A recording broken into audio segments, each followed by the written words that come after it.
Have you ever just gone through an intense spinning session and afterwards, have you ever just thrown out your spinner? We get it. Sometimes you can burn out easily. And the new metal spinners look pretty cool, right? But maybe after seeing what went into your spinner and where it ends up, you won't be so quick to dispose of it. Now follow us into your trash.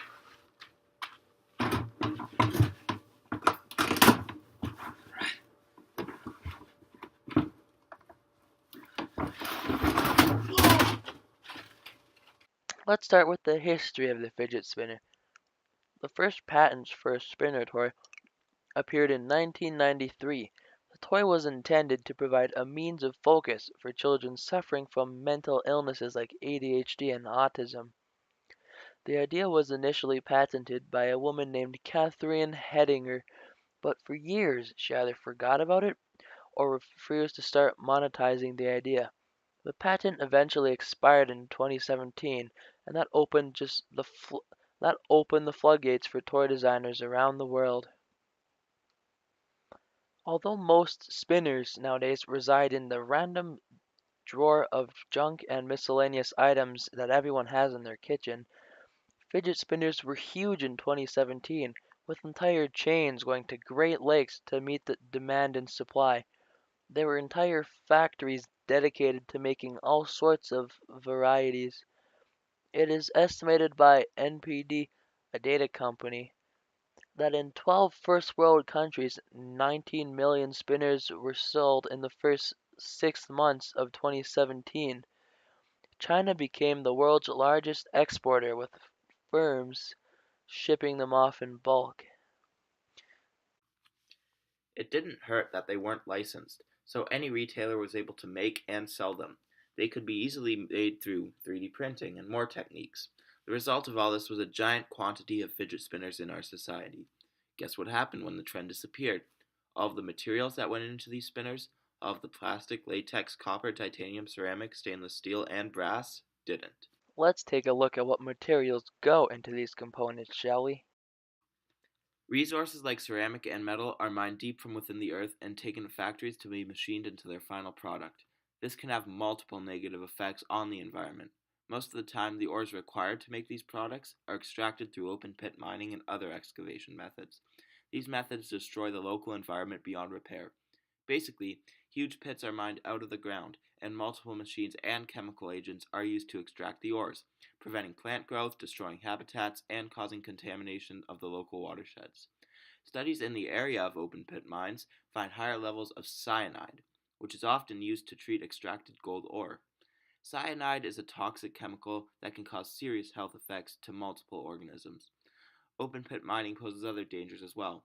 When all of the resources are stripped, the pits are left abandoned most of the time and pose the serious threat of collapsing in on themselves. And to top it all off, they're quite an eyesore. After all the effort put into mining ores, there's also the task of refining them. Refining ore releases multiple toxic fumes into the atmosphere.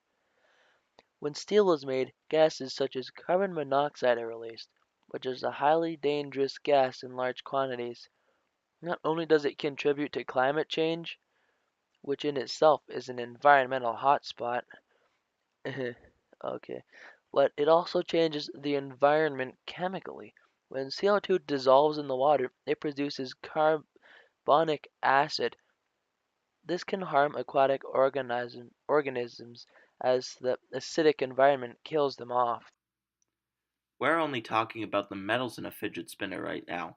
Plastic is likely the biggest part of the fidget spinner, and its formation is also a big issue. Plastics are a type of polymer, which is a long chain of molecular units called monomers.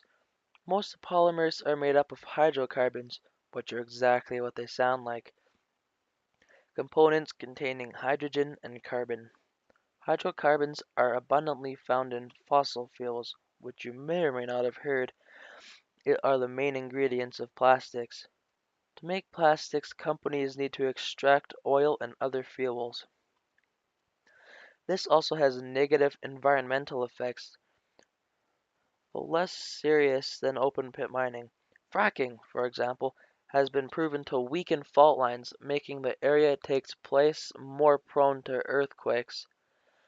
For those of you who don't live in Alberta, fracking is the use of pressurized water to create fissures and cracks in the Earth's crust where oil can flow out of. This pressure can make areas more tectonically active, leading to earthquakes and other tremors. Fracking also uses chemicals which can leach into groundwater.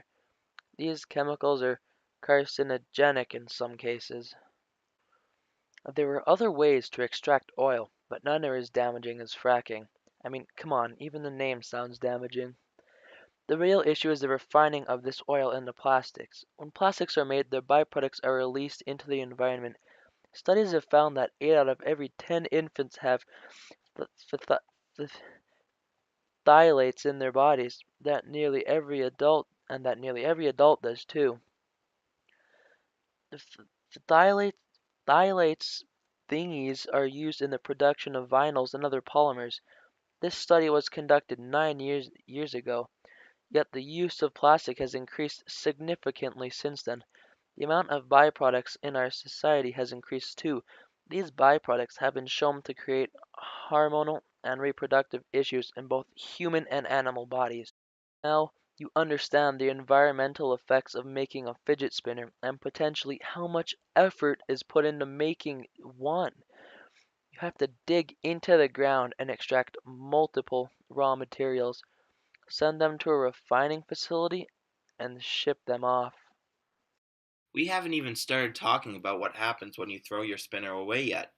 When you are no longer using your spinner, you may want to dispose of it. If you are concerned about the environment and the well being of the earth, but not a very smart person, then you will probably toss your whole spinner into a recycling bin.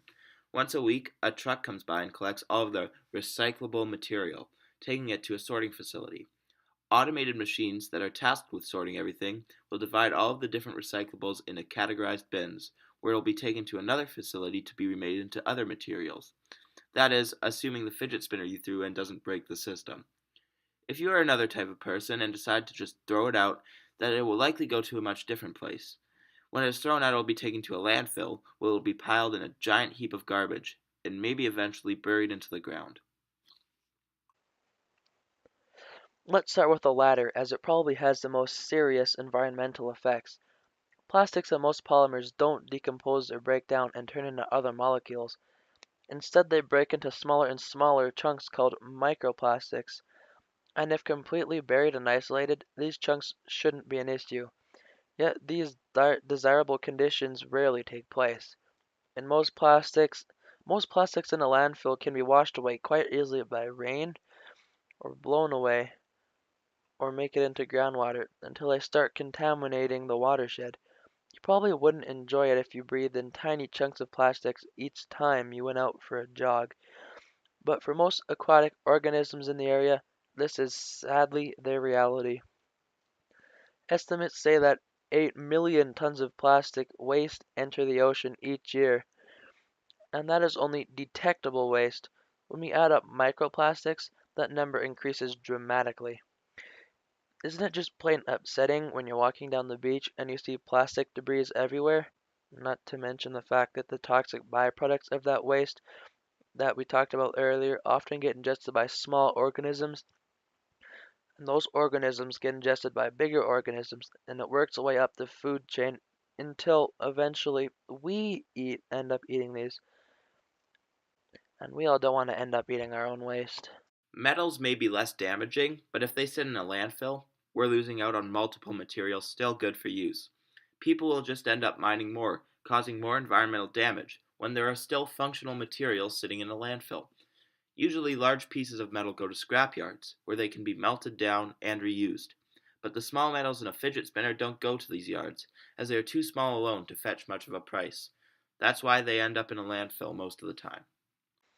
Now let's talk about what happens when this spinner goes into a recycling plant. Metals can actually be processed in these plants depending on multiple factors.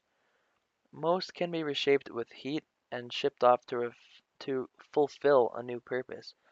The only issue is the melting of these metals can release toxic fumes, which can damage the environment in multiple ways. Sulfur dioxide gas, which is released from some metals, can form in the atmosphere to create acid rain.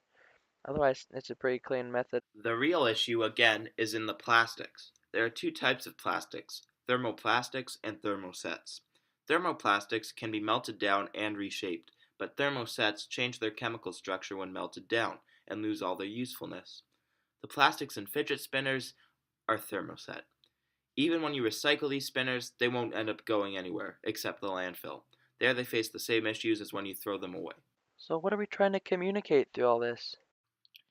Fidget spinners are awesome and you should never throw them out. No, our society loves fads. These trends on social media catch on quickly and people rush to copy it. The real issue is trends die. It's a sort of boom and bust cycle that has been around since the internet.